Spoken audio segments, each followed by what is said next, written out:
राधे राधे। बहुत बहुत स्वागत है आप सभी का आपके ही चैनल जिसका नाम है रोशनी तिवारी। तो कैसे हैं आप लोग?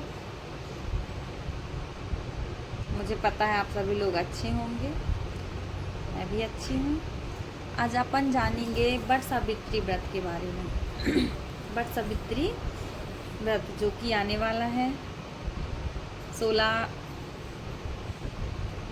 तारीख को, है ना, 16 मई 2026।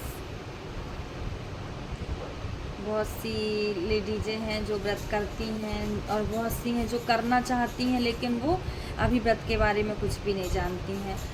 बहुत सी हैं जो वर्किंग वूमेन हैं, समय कम होने के कारण बहुत ज़्यादा टाइम नहीं दे पाती हैं।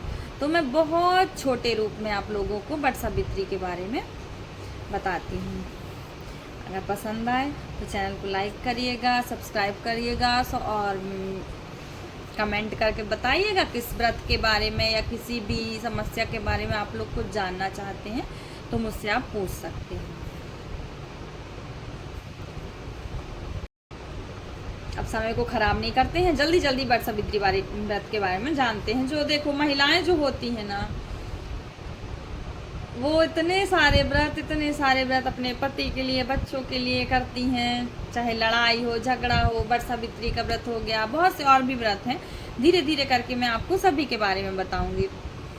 तो जो सुहागन महिलाएं हैं वो इस व्रत को करती हैं। उससे क्या होता है, उनके पति की लंबी आयु होती है। आप सभी के पति की आयु लंबी हो, दीर्घायु हो, स्वस्थ जीवन रहे, आप लोग बहुत खुशी से एक दूसरे के साथ रहें, बहुत अच्छे से रहें, एक दूसरे को समझें। सावित्री का जो व्रत है, सुहागन महिलाएं उसको अपने पति की लंबी आयु के लिए रखती हैं। और ये कब रखती हैं? ज्येष्ठ मास की अमावस्या को रखा जाता है। जो ज्येष्ठ का महीना होता है ना, उसकी अमावस्या को यह व्रत रखा जाता है। बहुत ही महत्वपूर्ण उपवास है ये, आप लोगों को भी करना चाहिए। हाँ, जो व्रत करना चाहते हैं, जो सहन कर लेते हैं। बरगद के पेड़ की पूजा करनी चाहिए। बरगद का पेड़ ही वट वृक्ष है। बरगद का पेड़ हम चाहें तो लगा सकते हैं, घर के बाहर कहीं पे लगा सकते हैं। और बरगद का वृक्ष जो है उसको लगाने से, खैर ये तो मैं बाद में बताऊंगी। अभी अपन व्रत के बारे में जानते हैं। महिलाएं 16 श्रृंगार, महिलाएं जो है 16 श्रृंगार करती हैं। किससे करती हैं? वट के पत्तों से वो सब कुछ अपना 16 श्रृंगार करती हैं। उनके फलों से करती हैं, पूरा वट वृक्ष के पत्ते से, फलों से वो अपना श्रृंगार करती हैं और बहुत ही सुंदर लगती हैं। सभी महिलाएं एक जैसा श्रृंगार करती हैं, एक साथ मिलकर पूजा करती हैं, बरगद के वृक्ष की पूजा करती हैं एक। और जो भी पकवान आपने बनाया है उसको लेकर जाती हैं, उसे हवा करती हैं।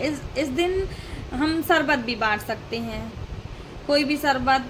अब तो कोल्ड ड्रिंक है, कोल्ड ड्रिंक बांट सकते हो। महिलाएं शरबत लेकर जाती हैं अपने घर से और एक दूसरे को शरबत भी बांटती हैं, दान करती हैं। इससे जो है, जैसे गर्मी का टाइम भी आ गया, उसमें भी फायदा। और इस दिन ऐसा करते हैं, सत्तू खाते हैं, सत्तू भीगे हुए चने, महिलाएं जो हैं व्रत के बाद भीगे हुए चने खाती हैं, भीगे हुए चने, और उसी से अपना व्रत तोड़ती हैं। बरगद के पत्ते भी खाती हैं। ये व्रत इतना प्रभावशाली है कि इसको मतलब ये व्रत करने से जो सावित्री है सत्यवान के अपने पति के जो प्राण वापस ले आई थी, किससे? यमराज जी से। इनकी भी एक कहानी है। कहता है कि जो बरगद का जो वृक्ष है ना, उस पे तीनों देवता रहते हैं, त्रिदेव वास करते हैं, ब्रह्मा, विष्णु और महेश। ये तीनों देवी देवता होते हैं।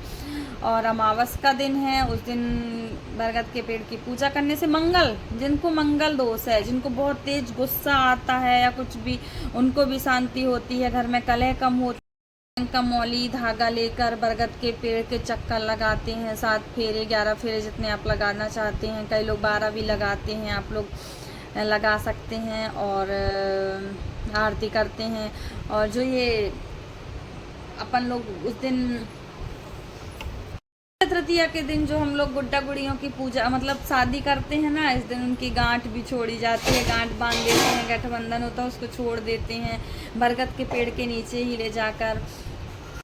एक दिन पहले आपको सात्विक भोजन करना चाहिए। व्रत जैसे आप नहीं भी रहना चाहते हो कि चलो ठीक है नहीं रह पा रहे हो, आप पूजा कर सकते हो, कोई दिक्कत नहीं है। ज़रूरी नहीं है कि आप व्रत रखो तभी आप मंदिर जाओ पूजा करो, बरगद के पेड़ के पास जाओ, एक दूसरे को मतलब आप लोग सुहाग दे सकते हैं, सुहाग की सामग्री दे सकते हैं महिलाएं।